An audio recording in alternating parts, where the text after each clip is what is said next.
প্রতিষ্ঠাতা বাংলাদেশ জাতীয়তাবাদী দল বিএনপির কেন্দ্রীয় ভাইস চেয়ারম্যান ও সাবেক সংসদ সদস্য গিয়াসউদ্দিন কাদের চৌধুরী বলেছেন, আমার পিতা এম ফজলুল কাদের চৌধুরী ও বড় ভাই শহীদ সালাউদ্দিন কাদের চৌধুরীকে জেলখানায় রেখে নাটক সাজিয়ে হত্যা করেছে আওয়ামী লীগ।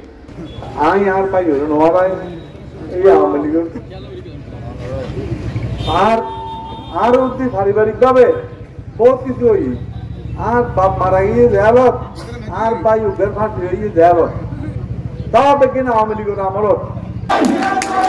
তিনি বলেন, ফটিকছড়ি উপজেলা বিএনপির ইফতার মাহফিলে বক্তব্যে বলেছিলাম, এই দেশের মানুষকে মুক্ত করতে, গণতন্ত্র ফিরিয়ে আনতে আরেকটি আগস্টের প্রয়োজন। এই বক্তব্যের কারণে আমার বিরুদ্ধে হাসিনার স্বৈরাচারী সরকার মামলা করে 3 বছরের জেল দিয়েছে। তবে এই আগস্টে স্বৈরা শাসকের পতন হবে, শেখ হাসিনা পালিয়ে যাবে, তা আমি নিজেও কল্পনা করিনি। কল্পনা করি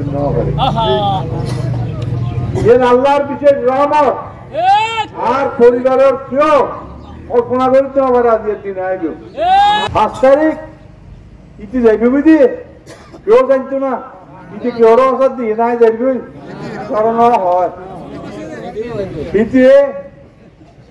ইতে কর্মী হলো না হয় ইতে শাড়ি মিলিয়ে এক শাড়ি এক বেলাউজে টপকায় টপকায় ফেলে দিচ্ছে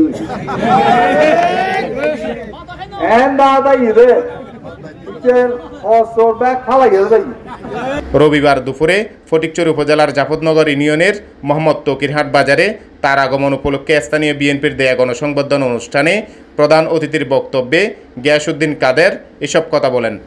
এতে অন্যান্যের মধ্যে বক্তব্য দেন চট্টগ্রাম উত্তর জেলা বিএনপির যুগ্ম আহ্বায়ক শিল্পপতি মোহাম্মদ সারওয়ার আলমগীর সহ বিএনপি, যুবদল, ছাত্রদল, অঙ্গ ও সহযোগী সংগঠনের নেতৃবৃন্দ।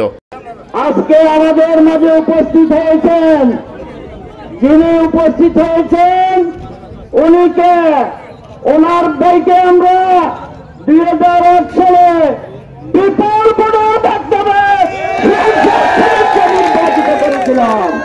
শহীদ সালাউদ্দিন কাদের চৌধুরীর ছোট ভাই, বাংলাদেশ জাতীয়তাবাদী দলের ভাইস চেয়ারম্যান, রায়জান গাঙ্গুরিয়ার সাবেক সংসদ সদস্য, চট্টল গৌরব গিয়াসউদ্দিন কাদের চৌধুরী। পরে গিয়াসউদ্দিন কাদের চৌধুরী ফটিকছড়িতে বন্যায় ক্ষতিগ্রস্ত এলাকার সরজমিন পরিদর্শন করেন এবং বিভিন্ন স্থানে তার আগমন উপলক্ষে দেয়া গণসংবর্ধনায় বক্তব্য দেন।